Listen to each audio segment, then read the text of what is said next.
എല്ലാവർക്കും നമസ്കാരം. ഇന്ന് നിലമ്പൂർ ഉപതെരഞ്ഞെടുപ്പ് എല്ലാവരും വോട്ട് ചെയ്യുന്ന ദിവസമാണ്. അന്നാണ് ഞാൻ ഈ വീഡിയോ ചെയ്യുന്നത്.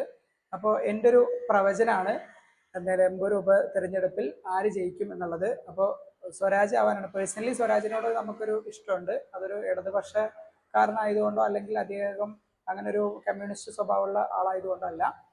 അദ്ദേഹത്തിൻ്റെ എന്തോ ഒരു വ്യക്തിപരമായിട്ട് നമുക്ക് ചില ആളുകളോട് ഒരു ഇഷ്ടം തോന്നില്ല. ആ ഇഷ്ടം മൂപ്പരോട് തോന്നിയിട്ടുണ്ട്. അതുകൊണ്ടാണ് അങ്ങനെ പറഞ്ഞത്. എന്തായാലും ഇന്ന് വോട്ട് എല്ലാവരും വോട്ട് ചെയ്യുന്ന ദിവസമാണ് നിലമ്പൂരിൽ. അപ്പോൾ റിസൾട്ട് വരുമ്പോൾ 23-ാം തീയതിയാണ് റിസൾട്ട് വരുന്നത്. അപ്പോൾ ആ ദിവസത്തിൽ സ്വരാജ് ജയിക്കാനുള്ള എല്ലാവരും ചാൻസും കാണുന്നുണ്ട്. എൻ്റെ ഒരു പ്രവചനാണ്.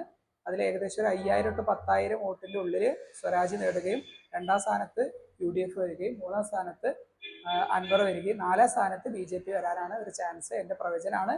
എനിക്ക് അങ്ങനെയാണ് തോന്നുന്നത്. പല ആളുകൾക്കും വ്യത്യസ്തമായിട്ടുള്ള അഭിപ്രായം ഉണ്ടാവും, വ്യത്യസ്തമായിട്ടുള്ള രാഷ്ട്രീയവും മറ്റുള്ള കാര്യങ്ങളൊക്കെ ഉണ്ടാവും. സ്വരാജ് ജയിക്കാനുള്ള ചാൻസ്.